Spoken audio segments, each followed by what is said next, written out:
Israel Hamas जंग को 6 महीने पूरे हो चुके हैं। इस बीच इजरायली नागरिकों में प्रधानमंत्री नेतन्याहू और उनकी सरकार के खिलाफ गुस्सा बढ़ता जा रहा है। राजधानी तेल अवीव समेत 50 जगहों पर शनिवार को हजारों प्रदर्शनकारियों ने सरकार के खिलाफ सड़कों पर उतरे। इसराइल के चैनल 13 के मुताबिक इसमें 45,000 लोग शामिल हुए। हालांकि प्रदर्शनकारियों ने बताया कि उनके साथ 1 लाख लोग मौजूद थे।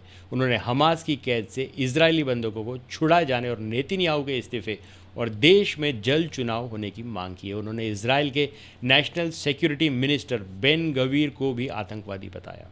तेल अवीव में प्रदर्शन के बीच पुलिस और लोगों के बीच में झड़प हुई। इस दौरान एक कार ने कुछ प्रदर्शनकारियों को रौंद दिया। इसमें 5 लोग घायल हुए हैं। कतर के मीडिया अल जजीरा के मुताबिक 7 अक्टूबर 2023 को इसराइल हमास जंग शुरू होने के बाद से इसराइल में हर शनिवार इस तरह से प्रदर्शन हो रहे हैं। दरअसल इजरायली सेना ने अब तक राफा छोड़कर लगभग पूरे गाज़ा पर कब्जा कर लिया है। वहीं हमास ने अब भी इसराइल के कई नागरिकों को बंधक बनाकर रखा है। इसराइल ने के शिजेरिया शहर में लोगों ने पीएम नेतन्याहू के निजी घर के बाहर भी रैली निकाली। प्रदर्शनकारियों के हाथ में पोस्टर थे जिस पर लिखा था, एलाद हमें माफ़ कर दो। दरअसल शनिवार को इजरायली सेना ने बताया कि जनवरी में फिलिस्तीनी इस्लामिक जिहाद ने एलाद कारजिर नाम के एक इजरायली बंधक की हत्या कर दी थी। उसका शव शुक्रवार 5 अप्रैल को बरामद हुआ।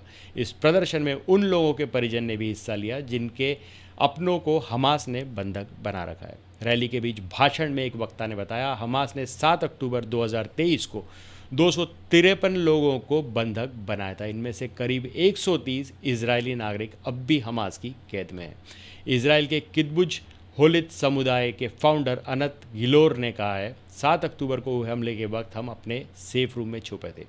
आतंकियों ने हमारे समुदाय के 15 लोगों की हत्या कर दी, लेकिन सरकार ने हमारी कोई मदद नहीं की। हमले के बाद किसी ने हमसे माफ़ी तक नहीं मांगी। किब्बुत्ज ने उस वक्त कसम खाई थी कि वो नेतन्याहू सरकार को कभी माफ़ नहीं करेंगे। टाइम्स ऑफ इसराइल के मुताबिक रविवार को भी सैकड़ों प्रदर्शनकारी यरूशलेम की इजरायली संसद नेसेट की इमारत के सामने जुटेंगे। इस दौरान राष्ट्रीय जीत, बंधकों की वापसी के नारे लगाए जाएंगे।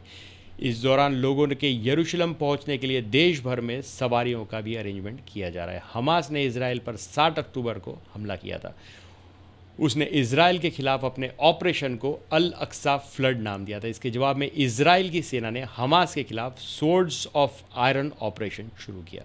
हमास के सैन्य कमांडर मोहम्मद दीफ ने कहा, ये हमला यरूशलेम के अल अक्सा मस्जिद को इसराइल की तरफ से अपवित्र करने का बदला है। दरअसल इजरायली पुलिस ने अप्रैल 2023 में अल अक्सा मस्जिद में ग्रेनेड फेंके थे। वहीं हमास के प्रवक्ता गाजी हमद ने अल जजीरा से कहा था कि ये कार्रवाई उन अरब देशों को हमारा जवाब है जो इसराइल के साथ करीबी बढ़ा रहे हैं। हाल ही में दोनों देशों की मीडिया रिपोर्ट्स ने दावा किया था कि अमेरिका की पहल पर सऊदी अरब इसराइल को एक देश के तौर पे मान्यता दे सकता है। तो आज के लिए बस इतना ही। तब तक के लिए हंसते रहें, मुस्कुराते रहें, स्वस्थ रहें, व्यस्त रहें और मस्त रहें। और जी हाँ, चैनल को भी ज़रूर सब्सक्राइब करें। धन्यवाद।